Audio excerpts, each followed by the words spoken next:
गुजरा हुआ जमाना वापस नहीं आता। आपने कहा कि उनको वो सब कुछ मिला, कुछ नहीं लिया सरकार ने, फिर घर क्यों तोड़े उनके? सब जब वो मकान वहाँ पर बन रहा होता, कोई भी किसी गवर्नमेंट जगह पर कोई घर तैयार हो रहा होता, उस वक्त एडमिनिस्ट्रेशन का कोई भी व्यक्ति वहाँ पर नहीं पहुंचा। जब घर बनकर तैयार होता है, इतना खर्चा करता है एक व्यक्ति, उसके बाद उसके घर तोड़ जाता है। कितने अफसोस की बात है। अगर ये फारूक अब्दुल्ला की सरकार ने, महबूबा मुफ्ती की सरकार ने, कांग्रेस की सरकार ने ये उस जमाने से पक्के किए होते, ये कॉलोनियां रेगुनाइज की होती, तो आज ये डंडोला नहीं चलना था। लेकिन भाजपा सरकार भी कर सकती है, करेंगे ना, आस्ता आस्ता करेंगे ना। आप लोग तो तोड़ रहे हैं सर। तोड़ नहीं रहे, हम करेंगे इंशाअल्लाह। जेके एक्सप्रेस न्यूज में आप सभी का स्वागत है। मैं हूं आपका मेजबान शहजाद नाइक। जिस तरह से आप जानते ही हैं कि एसटी, एससी, ओबीसी, इन सभी तबकों के साथ हमेशा ही भेदभाव होता आ रहा है। हमारे साथ ज़्यादा बातचीत करने के लिए एसटी मोर्चा के स्टेट प्रेसिडेंट जो कि भाजपा से हैं, चौधरी हारून साहब मौजूद हैं। सर, सबसे पहले आपका बहुत बहुत स्वागत है। बहुत बहुत शुक्रिया जी आपका भी यहाँ आने का। सर, पिछली सरकारों में तो उन लोगों के साथ भेदभाव हुआ ही, एसटी, एससी, ओबीसी, लेकिन भाजपा सरकार में क्या हो रहा है? देखो, 70 साल में नेशनल कॉन्फ्रेंस कांग्रेस, चाहे हिंदुस्तान की बहुत बड़ी जमात कांग्रेस हो, हमेशा भेदभाव उन्होंने किया है, वो करते रहे हैं। तो पहली बार ऐसा हुआ कि जब से प्रधानमंत्री मोदी साहब आए हैं हिंदुस्तान में, हिंदुस्तान के प्राइम मिनिस्टर, और जम्मू कश्मीर में जब भाजपा की सरकार आई या कोalition सरकार आई या जो भी हुआ, उसके बाद में आस्ता आस्ता भेदभाव ख़त्म हो रहा है। आज जम्मू कश्मीर के एससी हो, एसटी हो, ओबीसी हो, सब लोग खुश हैं, सभी को अपने अपने हक मिल रहे हैं। तो मैं ये चाहता हूँ कि प्रधानमंत्री मोदी साहब ही एक ऐसे आदमी हैं पूरे हिंदुस्तान के अंदर जिन्होंने भेदभाव को दूर ख़त्म किया और सबका साथ, सबका विकास, सबका विश्वास लेकर वो चले हैं। तो इसी अभी जो एसटी लोग, जो कठुआ में जो हादसा हुआ सर, वहाँ पर जो है उन लोग कुछ लोगों की मौत हुई, वहाँ पर आप वहाँ पर गए उन लोगों से मिलने? देखो, मुझे कल ये हादसा हुआ, मुझे सुबह 8 बजे पता चला। मैं कहीं इधर नहीं था, मैं कहीं बाहर था। तो सुबह मुझे 8 बजे चला, लेकिन मैंने, जब मैं कहीं बाहर था, कल वहाँ के लोगों ने मुझे टेलीफोन किया कि यहाँ की एक गाड़ी जा रही थी बिलावर की तरफ।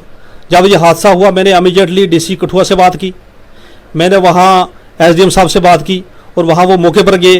उन्होंने 50,000 रुपया मौके पर दिया और शायद लाख रुपया उन्होंने आज दिया है।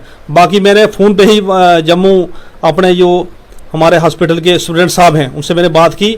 अभी 4 बंदे वहाँ ज़ख्मी हैं, उनका इलाज चल रहा है, एक बच्ची मारी गई।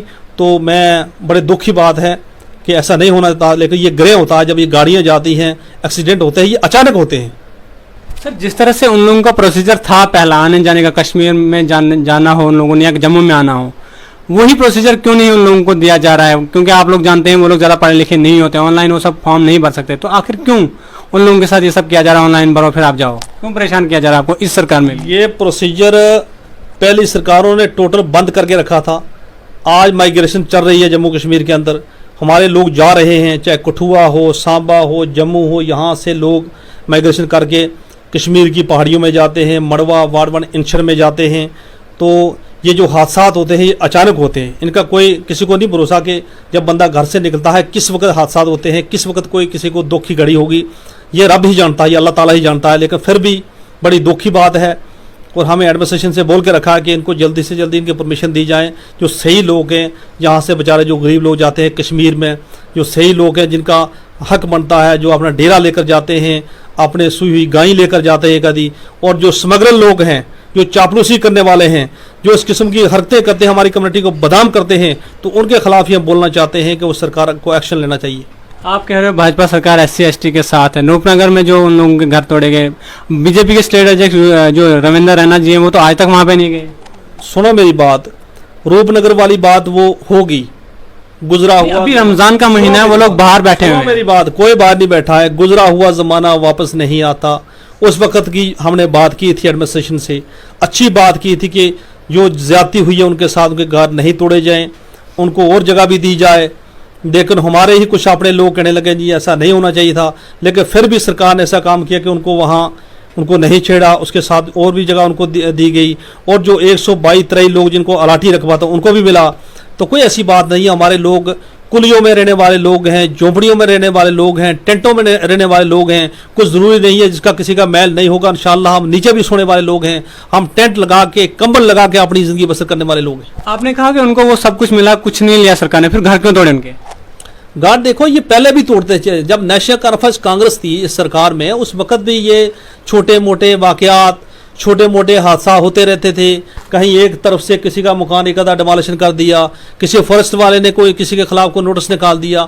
ये पहले भी रहा है सरकारों में, पहले भी करते थे। आज को बड़ी बात नहीं कि आज ही वो जितना पहले वाला बोझ भी आप हम पर डालेंगे बीजेपी वालों पर, वो बात नहीं होगी। वेवमाल के पास, सुजमा के पास कुछ लोगों के घर वहां पर तोड़ेगी, दुकानें तोड़ेगी, नोटिस भी तक जारी नहीं किया वहां पर। जाके उनको आप पूछ सकते हैं कि क्या उनकी स्टेट लैंड थी, क्या उनकी मालकी थी, क्या उनकी जंगलात थी, क्या ऐसा उनका रकबा था, किस हिसाब से वो लोग रहते थे।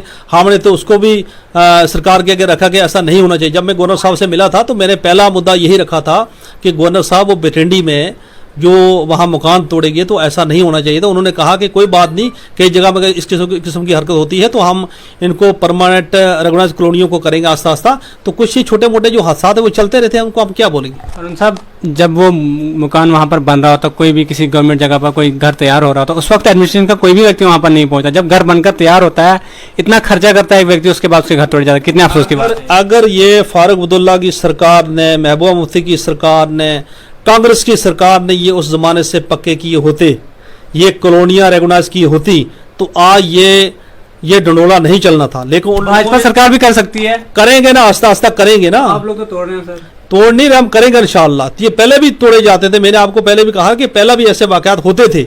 लेकिन हमने जो प्लान बनाया, हमारी सरकार ने बनाया, इंशाअल्लाह कोई किसी को नहीं तोड़ेगा, किसी के साथ ज्यादती नहीं होगी। जो बड़े बड़े लाले हैं, जो करोड़पति लोग हैं, जिन्होंने बड़े बड़े हवेलियां, महल बनाए हैं अपने कारोबार बिजनेस के लिए, उनको ठीक किया जाएगा। जैसे यूपी में योगी साहब ने बड़े बड़े लोगों को ठीक किया। गरीब की ना झोपड़ी टूटेगी, गरीब का ना मकान टूटेगा, गरीब को कोई तंग नहीं करेगा। जिन लोगों ने ये 200 कुनाल रकबा घेर के रखा है और वहां अपने बोर्ड लगाए हैं, आज फलाने के नाम पर ये कॉलोनी है, आज फलाने के नाम पर कॉलोनी है, जो स्टेट जमीनों को बिलावजह बेचा गया या कुछ ऐसे काम किए, तो उनका हिसाब किताब लिया जाएगा। जो गरीब लोग हैं उनको इंशाल्लाह कोई भी तंग नहीं करेगा। जिनके पास 2 मरला जगह है, 10 मरला है, 5 मरला है अपने मकान के लिए, उनको कोई तंग नहीं करेगा। लेकिन जिन्होंने पूरे घेराबंदी करके रखी है बेचने के लिए, फरोख्ती के लिए, तो उनका गवर्नमेंट हिसाब किताब लेगी। आपने कहा कि SC/ST का जो काम है वो भाजपा सरकार ही सही से करे, पिछले 7 सालों में बहुत काम हुआ इनमें।